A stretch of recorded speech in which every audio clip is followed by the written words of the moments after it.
بسم الله الرحمن الرحيم. لا يحب الله الجهر بالسوء من القول إلا من ظلم،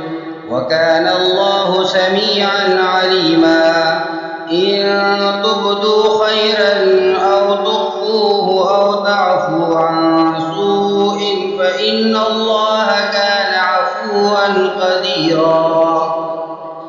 إن الذين يكفرون بالله ورسله ويريدون أن يفرقوا بين الله ورسله ويقولون نؤمن ببعض ونكفر ببعض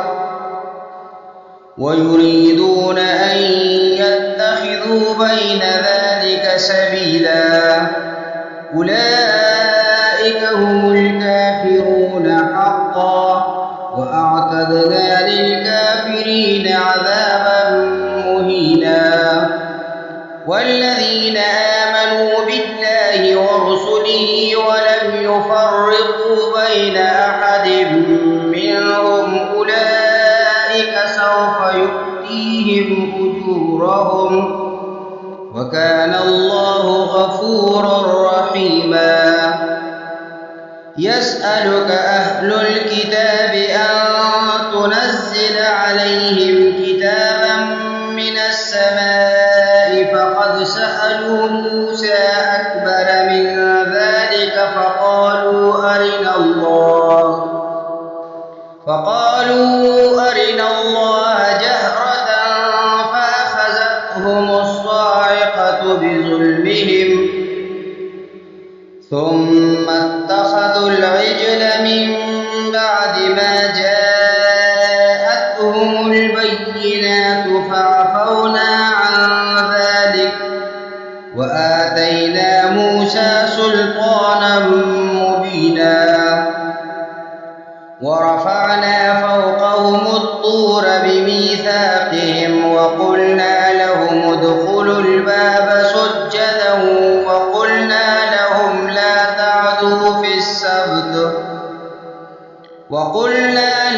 لا تعدوا في السبت وأخذنا منهم ميثاقا غليظا. فبما نقضهم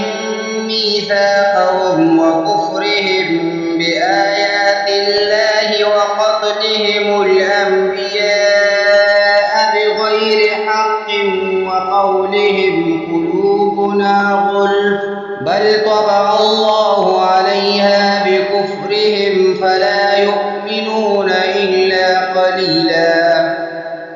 وبكفرهم وقولهم على مريم بهتانا عظيما، وقولهم إنا قتلنا المسيح عيسى ابن مريم رسول الله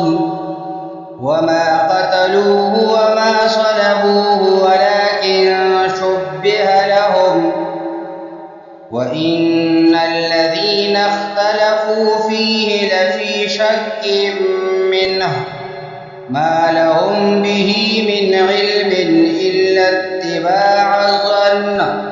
وما قتلوه يقينا بل رفعه الله إليه، وكان الله عزيزا حكيما. وإن من أهل الكتاب إلا ليؤمنن به قبل موته،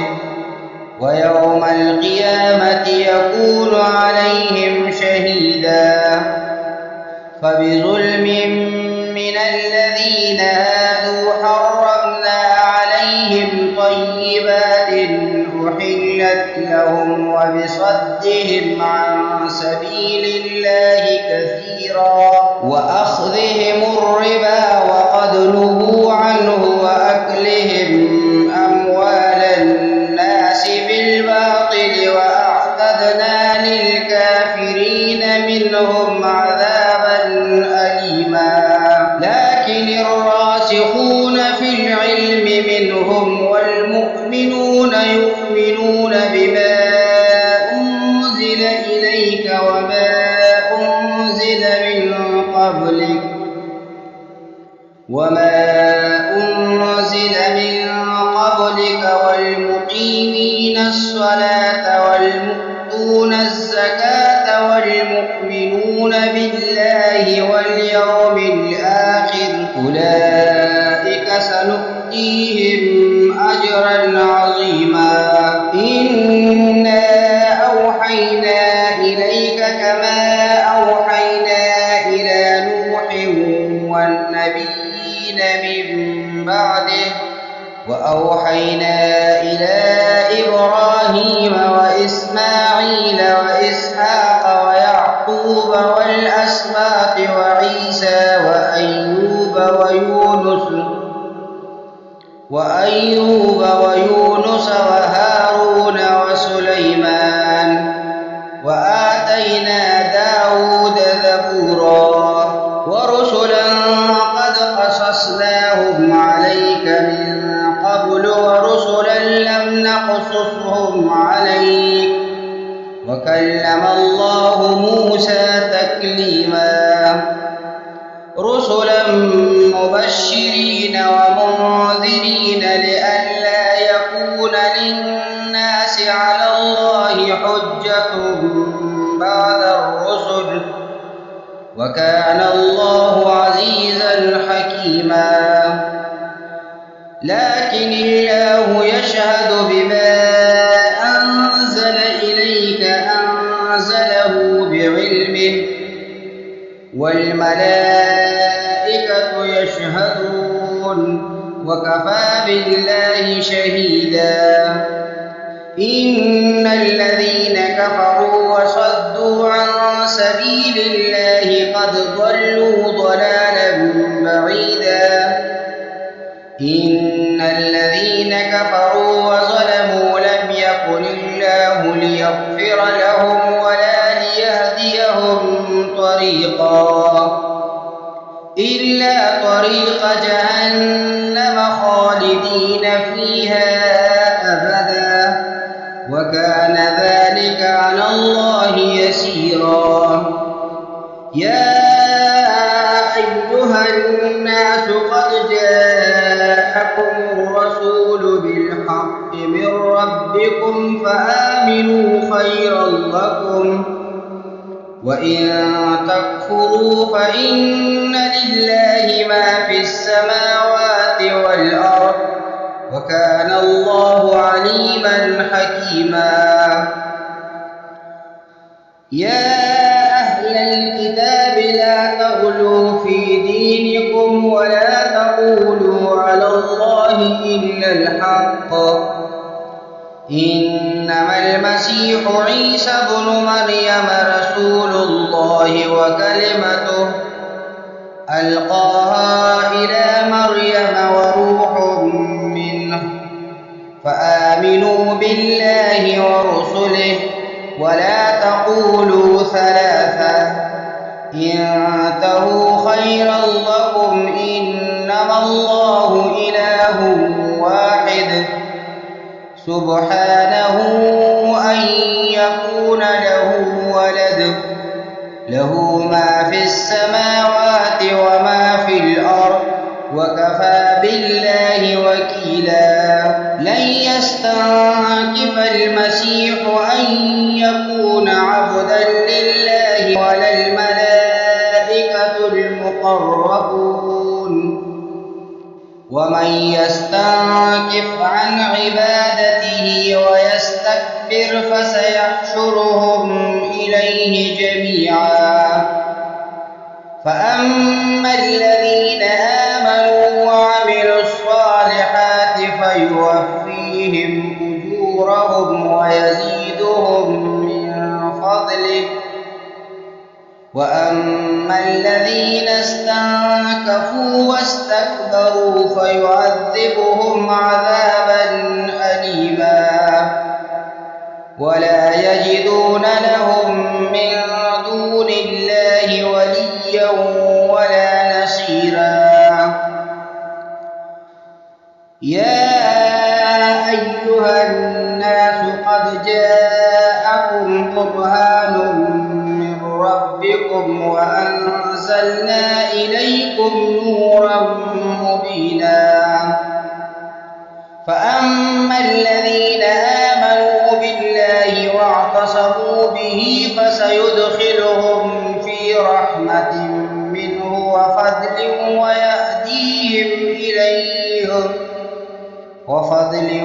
ويهديهم إليه صراطا مستقيما. يستفتونك قل الله يفتيكم في الكلالة إن امرؤ هلك ليس له ولد وله أخت فلها نصف ما ترك وهو يرثها إن لم يكن لها ولد، فإن كانت اثنتين فلهما الثلثان مما ترك، وإن كانوا إخوة رجالا ونساء فللذكر مثل حظ الأنثيين. يبين الله لكم أن تضلوا والله بكل شيء عليم. بسم الله الرحمن الرحيم. يا أيها الذين آمنوا أوفوا بالعقود، أحلت لكم بهيمة الأنعام إلا ما يتلى عليكم غير محل الصيد وأنتم حرم، إن الله يحكم ما يريد. يا أيها الذين آمنوا لا تحلوا شعائر الله ولا الشهر الحرام ولا الهدي ولا القلائد ولا آمين البيت الحرام يبتغون فضلا من ربهم ورضوانا. وإذا حللتم فاصطادوا ولا يجرمنكم شنآن قوم أن صدوكم عن المسجد الحرام أن تعتدوا، وتعاونوا على البر والتقوى ولا تعاونوا على الإثم والعدوان، واتقوا الله إن الله شديد العقاب. حرمت عليكم الميتة والدم ولحم الخنزير وما أهل لغير الله به والمنخنقة والموقوذة والمتردية والنطيحة وما أكل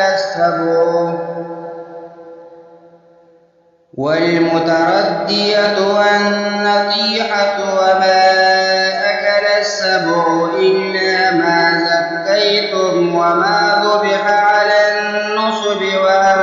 تستقسموا بالأزلام، ذلكم فسق. اليوم يئس الذين كفروا من دينكم فلا تخشوهم واخشون. اليوم أكملت لكم دينكم وأتممت عليكم نعمتي ورضيت لكم الإسلام دينا. فمن اضطر في مخمصة غير متجانف لإثم فإن الله غفور رحيم. يسألونك ماذا أحل لهم قل أحل لكم الطيبات وما علمتم من الجوارح مكلبين تعلمونهن مما علمكم الله، فكلوا مما أمسكن عليكم واذكروا اسم الله عليه واتقوا الله إن الله سريع الحساب. اليوم أحل لكم الطيبات وطعام الذين أوتوا الكتاب حل لكم وطعامكم حل لهم والمحصنات من المؤمنات والمحصنات من الذين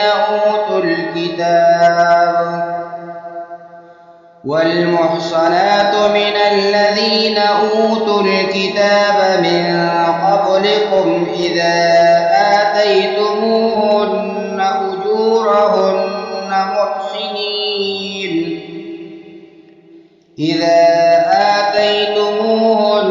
أجورهن محسنين غير مسافحين ولا متخذي أخدان ومن يكفر بالإيمان فقد حبط عمله وهو في الآخرة من الخاسرين. يا أيها الذين آمنوا إذا قمتم إلى الصلاة فاغسلوا وجوهكم وأيديكم إلى المرافق وامسحوا برؤوسكم وأرجلكم إلى الكعبين وإن كنتم جنبا فاطهروا وإن كنتم مرضى أو على سفر أو جاء أحد منكم من الغائط أو لامستم النساء فلم تجدوا ماء فتيمموا صعيدا طيبا فامسحوا بوجوهكم وأيديكم منه ما يريد الله ليجعل عليكم من حرج ولكن يريد ليطهركم وليتم نعمته عليكم لعلكم تشكرون. واذكروا نعمة الله عليكم وميثاقه الذي واثقكم به إذ قلتم سمعنا وأطعنا واتقوا الله إن الله عليم بذات الصدور. يا أيها الذين آمنوا كونوا قوامين لله شهداء بالقسط ولا يجرمنكم شنآن قوم على ألا تعدلوا اعدلوا هو أقرب للتقوى واتقوا الله إن الله خبير بما تعملون. وعد الله الذين آمنوا وعملوا الصالحات لهم مغفرة وأجر عظيم والذين كفروا وكذبوا بآياتنا أولئك أصحاب الجحيم. يا أيها الذين آمنوا اذكروا نعمة الله عليكم إذ هم قوم أن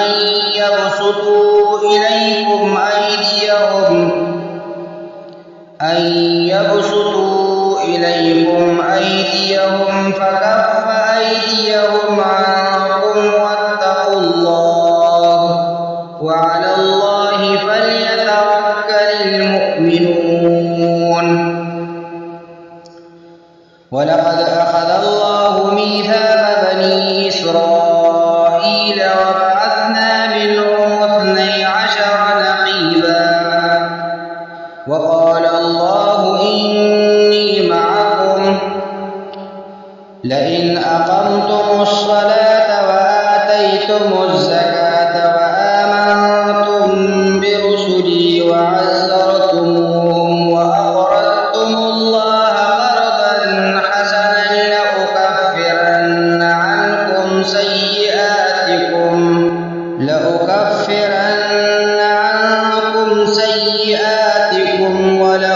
ولأدخلنكم جنات تجري من تحتها الأنهار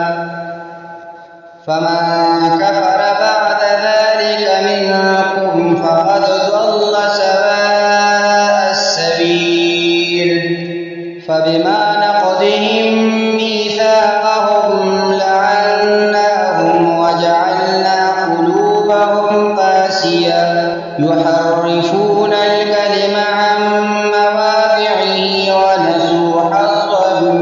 مما ذكروا به ولا تزال تطلع على خائنة منهم إلا قليلا منهم فاعف عنهم واصفح إن الله يحب المحسنين.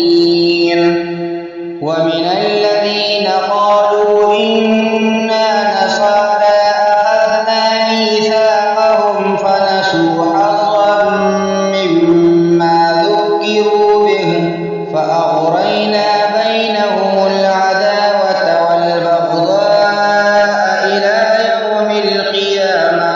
وسوف ينبئهم الله بما كانوا يصنعون. يا أهل الكتاب قد جاءكم رسولنا يبين لكم كثيرا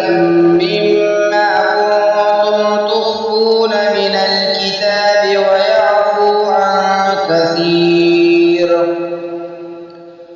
قد جاءكم من الله نور وكتاب مبين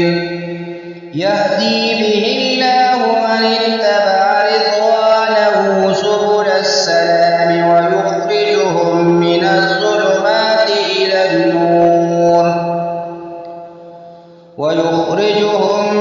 الظلمات إلى النور بإذنه ويهديهم إلى صراط مستقيم. لقد كفر الذين قالوا إن الله هو المسيح ابن مريم قل فمن يملك من الله شيئا إن أراد أن يهلك المسيح ابن مريم وأمه ومن في الأرض جميعا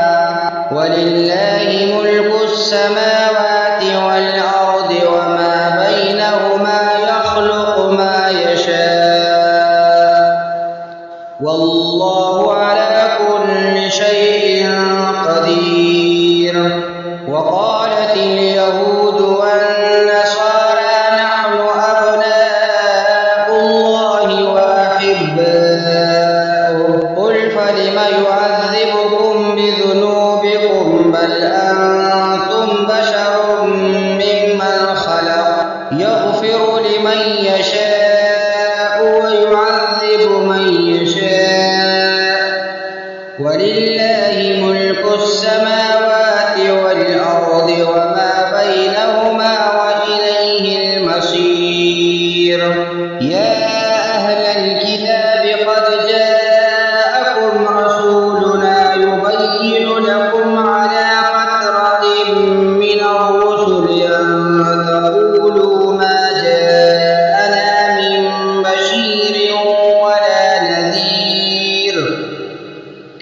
فقد جاءكم بشير ونذير والله على كل شيء قدير. وإذ قال موسى لقومه يا قوم اذكروا نعمة الله عليكم إذ جعل فيكم أنبياء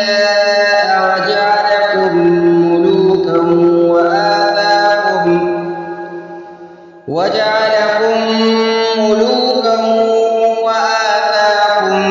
ما لم يؤت أحدا من العالمين. يا قوم ادخلوا الأرض المقدسة التي كتب الله لكم ولا ترتدوا على أدباركم فتنقلبوا خاسرين. قالوا يا موسى إن فيها قوما جبارين وإنا لن ندخلها حتى يخرجوا منها فإن يخرجوا منها فإنا داخلون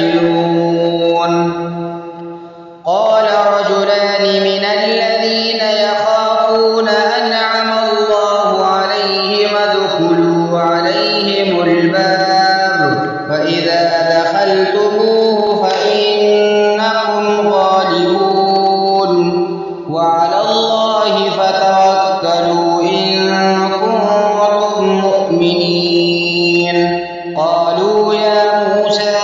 إنا لن ندخلها أبدا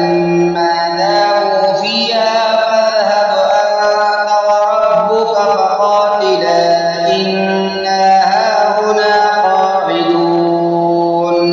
قال رب إني لا أملك إلا نفسي وأخي فافرق بيننا وبين القوم الفاسقين.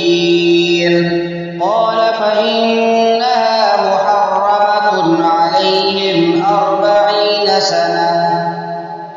يتيهون في الأرض فلا تأس على القوم الفاسقين.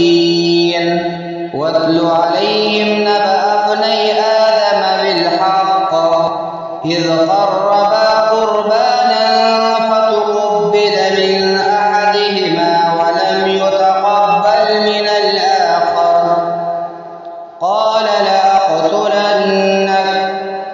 قال إنما يتقبل الله من المتقين. لئن بسطت إلي يدك لتقتلني ما أنا بباسط يدي إليك لأقتلك إني أخاف الله رب العالمين. إني أريد أن تبوء بإثمي وإثمك فتكون من أصحاب النار وذلك جزاء الظالمين. فطوعت له نفسه قتل أخيه فقتله فأصبح من الخاسرين. فبعث الله غرابا يبحث في الأرض ليريه كيف يواري سوءة أخيه. قال يا ويلتى أعجزت أن أكون مثل هذا الغراب فأواري سوءة أخي فأصبح من النادمين. من أجل ذلك كتبنا على بني إسرائيل أنه من قتل نفسا بغير نفس أو فساد في الأرض فكأنما قتل الناس جميعا ومن أحياها فكأنما أحيا الناس جميعا.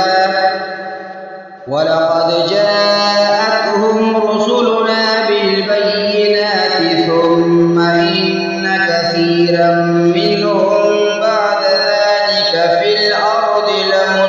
لمسرفون. إنما جزاء الذين يحاربون الله ورسوله ويسعون في الأرض فسادا أن يقتلوا أو يصلبوا أو تقطع أيديهم وأرجلهم من خلاف أو ينفوا من الأرض ذلك لهم خزي في الدنيا ولهم في الآخرة عذاب عظيم. إلا الذين تابوا من قبل أن تقدروا عليهم فاعلموا أن الله غفور رحيم. يا أيها الذين آمنوا اتقوا الله وابتغوا إليه الوسيلة وجاهدوا في سبيله لعلكم تفلحون. إن الذين كفروا لو أن لهم ما في الأرض جميعا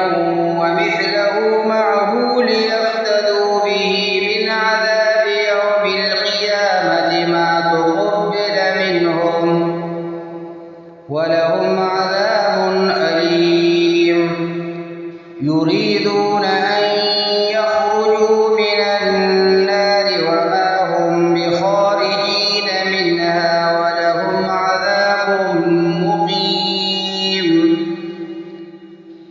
والسارق والسارقة فاقطعوا أيديهما جزاء بما كسبا نكالا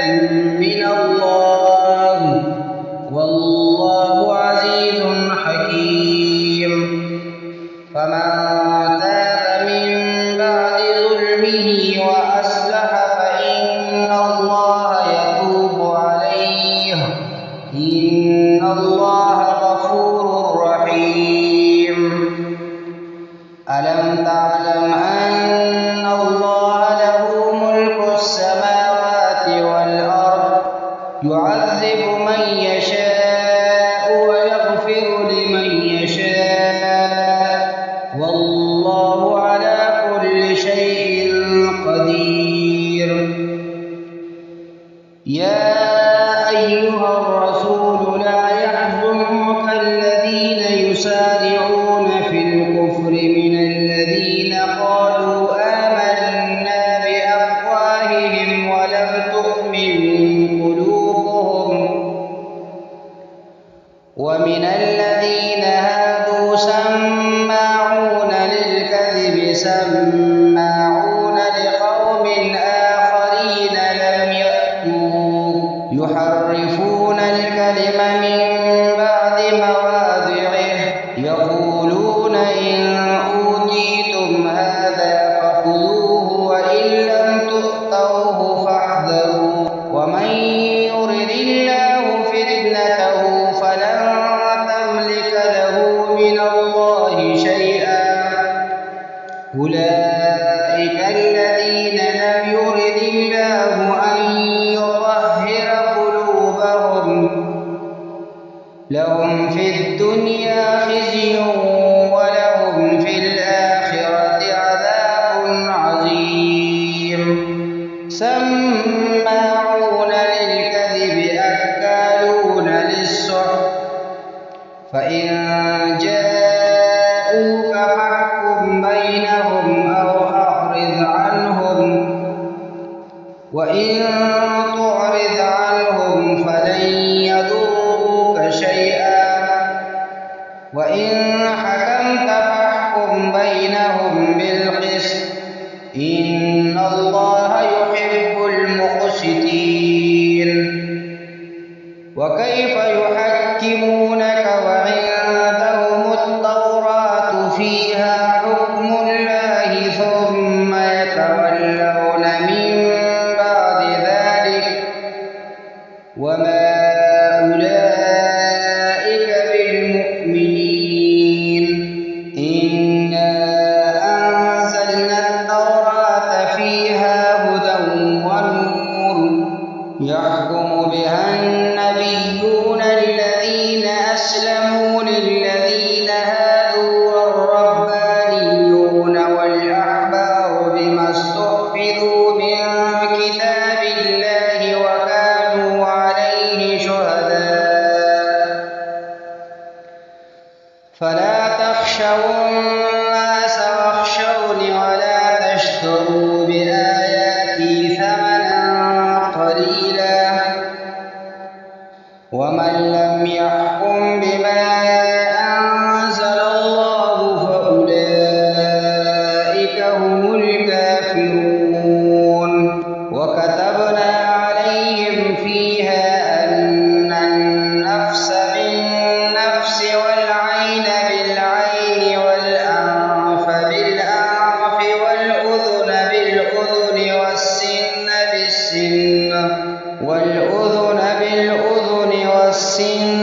بالسن والجروح قصاص فمن تصدق به فهو كفارة له ومن لم يحكم بما أنزل الله فأولئك هم الظالمون. وقفينا على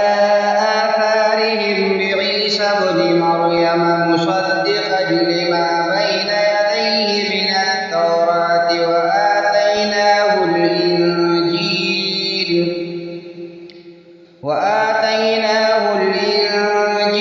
فيه هدى ونور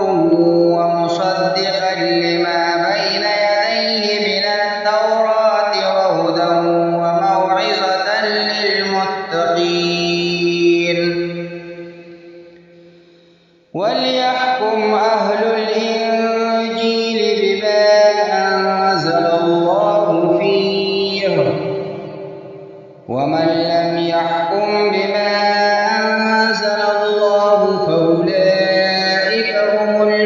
فاسقون وأنزلنا إليك الكتاب بالحق مصدقا لما بين يديه من الكتاب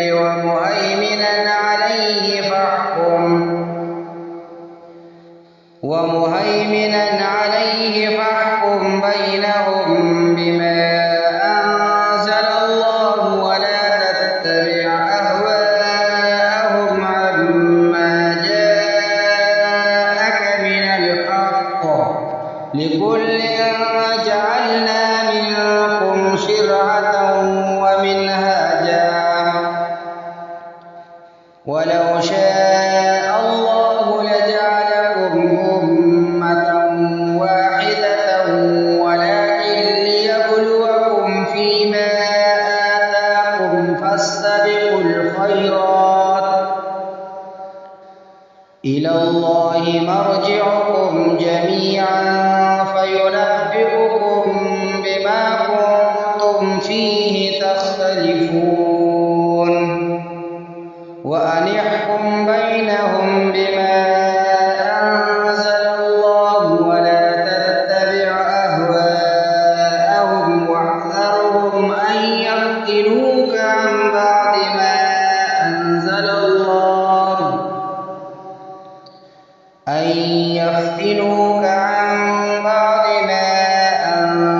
الله إليك فإن تولوا فاعلم أنما يريد الله أن يصيبهم ببعض ذنوبهم وإن كثيرا من الناس لفاسقون أفحكم الجاهلية يبغون ومن أحسن من الله حكما لقوم يوقنون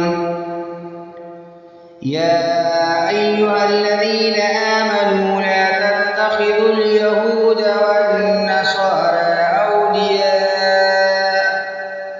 بعضهم أولياء بعض ومن يتولهم منكم فإنه منهم إن الله لا يهدي القوم الظالمين فترى الذين في قلوبهم مرض يسارعون فيهم يقولون نخشى أن تصيبنا دائرة فعسى الله أن يأتي بالفتح أو أمر من عنده فيصبحوا على ما أسروا في أنفسهم نادمين ويقول الذين آمنوا أهؤلاء الذين أقسموا بالله جهد أيمانهم إنهم لمعكم حبطت أعمالهم فأصبحوا خاسرين يا أيها الذين آمنوا من يرتد منكم عن دينه فسوف يأتي الله بقوم يحبهم ويحبونه أذلة على المؤمنين أعزة على الكافرين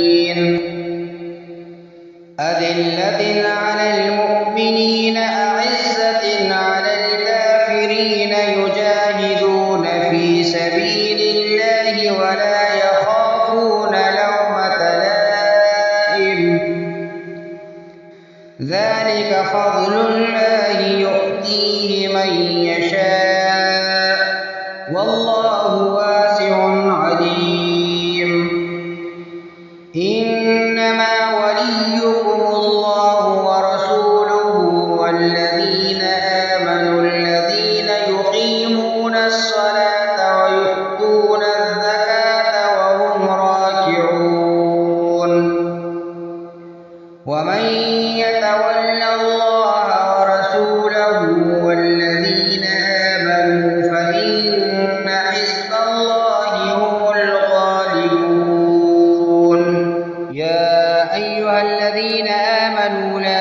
يتخذ الذين اتخذوا دينكم هزوا ولعبا من الذين أوتوا الكتاب من قبلكم والكفار أولياء واتقوا الله إن كنتم مؤمنين. وإذا ناديتم إلى الصلاة اتخذوها هزوا ولعبا ذلك بأنهم قوم لا يعقلون. قل يا أهل الكتاب هل تنقمون منا إلا أن آمنا بالله وما أنزل إلينا وما أنزل من قبل وأن أكثركم فاسقون. قل هل أنبئكم بشر من ذلك مثوبة عند الله من لعنه الله وغضب عليه وجعل منهم القردة والخنازير وعبد الطاغوت أولئك شر مكانا وأضل عن سواء السبيل. وإذا جاءوكم قالوا آمنا وقد دخلوا بالكفر وهم قد خرجوا به والله أعلم بما كانوا يكتمون. وترى كثيرا منهم يسارعون في الإثم والعدوان وأكلهم السحت لبئس ما كانوا يعملون. لولا ينهاهم الربانيون والأحبار عن قولهم الإثم وأكلهم السحت لبئس ما كانوا يصنعون. وقالت اليهود يد الله مغلولة غلت أيديهم ولعنوا بما قالوا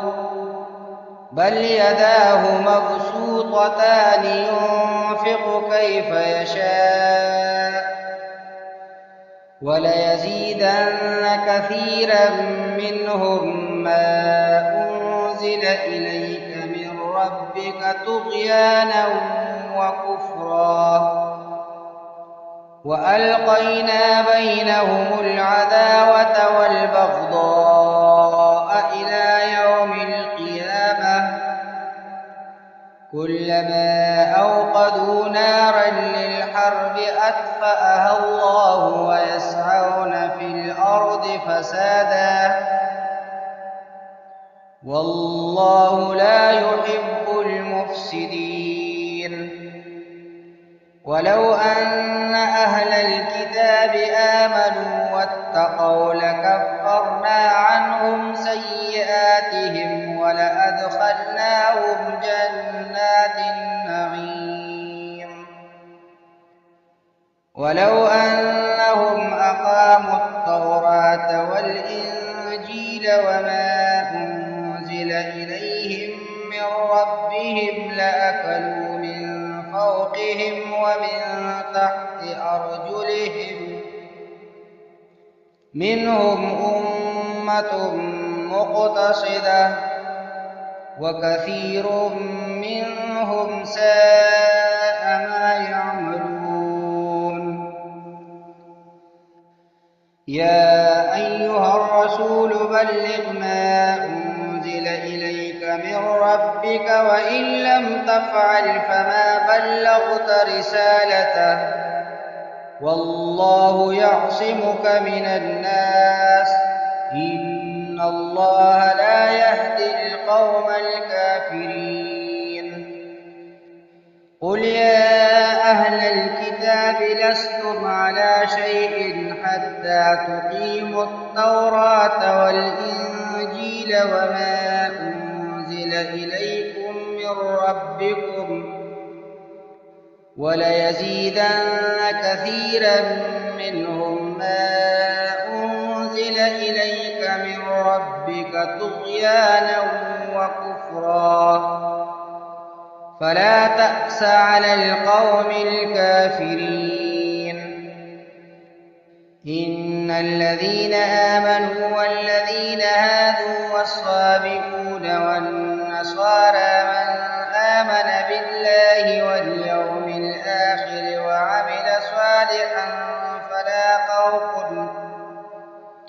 وعمل صالحا فلا خوف عليهم ولا هم يحزنون لقد أخذنا ميثاق بني إسرائيل وأرسلنا إليهم رسلا كلما جاءهم رسول بما لا تهوى أنفسهم فريقا كذبوا وفريقا يقتلون وحسبوا ألا تكون فتنة فعموا وصموا ثم تاب الله عليهم ثم عموا وصموا كثير منهم